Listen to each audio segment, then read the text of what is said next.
Le sermon de vendredi, traduit en français, intitulé Le prophète, salut et bénédiction sur lui en tant qu'instituteur et éducateur. Louange à Allah, Seigneur de l'univers, qui dit dans son noble livre, c'est grâce à une miséricorde de la part d'Allah que tu es devenu doux vis-à-vis d'eux. J'atteste qu'il n'y a point de divinité en dehors d'Allah et que notre maître, le prophète Mohammed, est son serviteur et messager. Ô Allah, accorde ton salut et ton bénédiction à lui, sa famille, ses compagnons et ceux qui le suivent d'une rectitude jusqu'au dernier jour. Ensuite, notre prophète, sallallahu alayhi wa sallam, était le sublime modèle à suivre pour l'humanité entière en matière de sublime éducation et de bon enseignement. Elle était un instituteur indulgent, sage éducateur. Elle s'entretenait avec affection et enseignait avec la meilleure façon. Il dit, salut et bénédiction sur lui, Allah ne m'envoya pas ni rude ni rigide. Elle m'envoya plutôt un instituteur et facilitant. Le prophète dit également, la douceur embellit toute chose qui la contient et rend mauvaise la chose de laquelle elle est dépourvue. Contemplant la biographie de notre prophète sallallahu alayhi wa sallam, on réalise qu'il était pour ses compagnons et pour l'humanité entière le meilleur enseignant.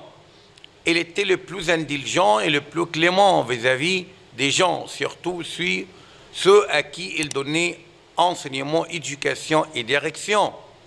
Muawiyah ibn al-Hakam, qu'Allah l'agrée, dit, lorsque je faisais la prière derrière le prophète, salut et bénédiction sur lui, un homme a toussé.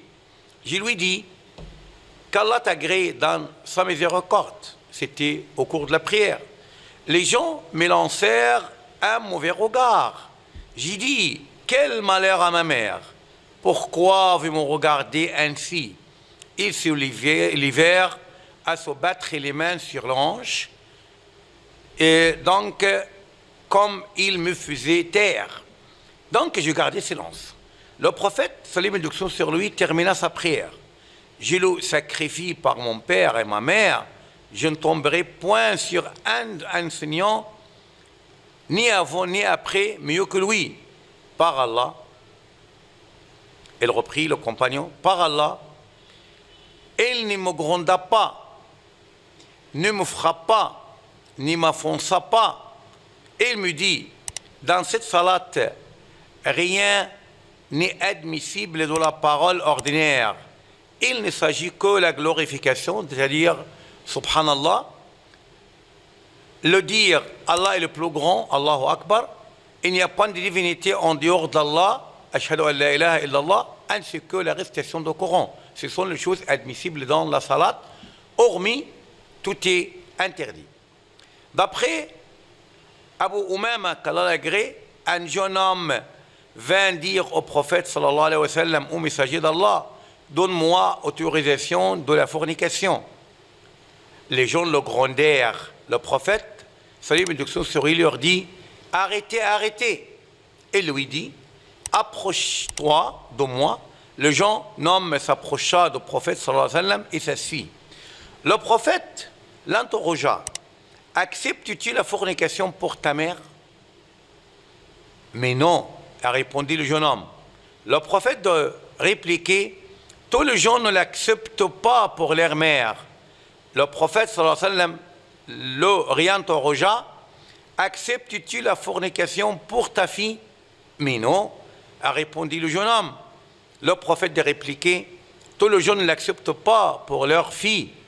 Le prophète de leur redemander encore une fois, acceptes-tu la fornication pour ta sœur? Mais absolument non, a répondu l'homme. Donc le prophète de lui répondre, tous les gens comme toi ne l'acceptent pas pour leur sœur.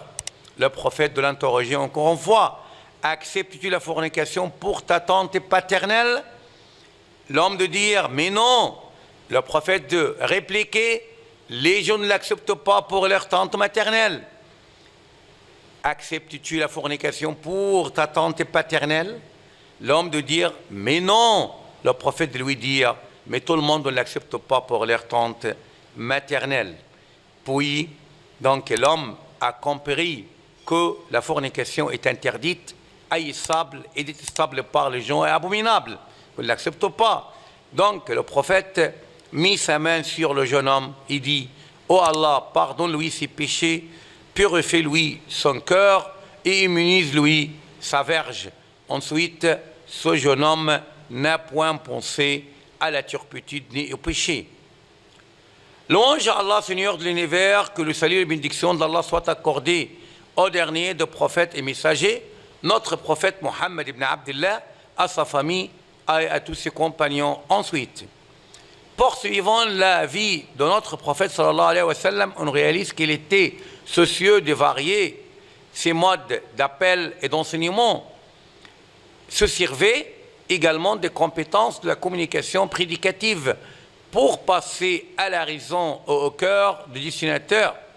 Parfois, il employait le langage digital pour approcher l'information, c'est-à-dire les signes. Par exemple, le prophète sallallahu alayhi wa sallam dit 3 attributs. Une fois qu'ils se réunissent chez quelqu'un, il trouvera la douceur de la foi.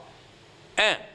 Le fait qu'Allah et son messager lui soit le plus chéri, le plus aimé de tous. 2. Le fait qu'il aime son frère exclusivement pour l'agrément d'Allah. Troisièmement, et qu'il déteste de revenir à la mécréance autant qu'elle aille d'être jeté dans l'enfer. Tantôt le prophète sallallahu alayhi wa sallam enseignait par lancer des paraboles. Il dit par exemple, la parabole de bons compagnons et de mauvais compagnons, c'est-à-dire un compagnon méchant, et celle du porteur de musc et de forgeron. Le porteur de musc pourrait t'en offrir gratuitement en achat, ou au moins tu respires de lui une bonne odeur. Le forgeron pourrait soit brûler tes habits, ou bien tu respires une mauvaise odeur de sa part. Tantôt le prophète sallallahu alayhi wa sallam se servait de poser des questions pour attirer l'attention des destinataires. Dans un hadith, le prophète dit, il a interrogé, savez-vous quel est celui qui fait faillite? Il répondit, normalement, c'est celui du pourvu des biens et des ménages. C'est pourquoi il a fait faillite. Le prophète a répliqué, dans ma communauté fait faillite, c'est lui qui viendra le dernier jour avec beaucoup de hasanat, de bonnes actions, salat, zakat, jeûne et pèlerinage, mais malheureusement il avait insulté tel, accusé sans preuve tel, consommé le bien de tel, effusé le sang de tel et battu tel.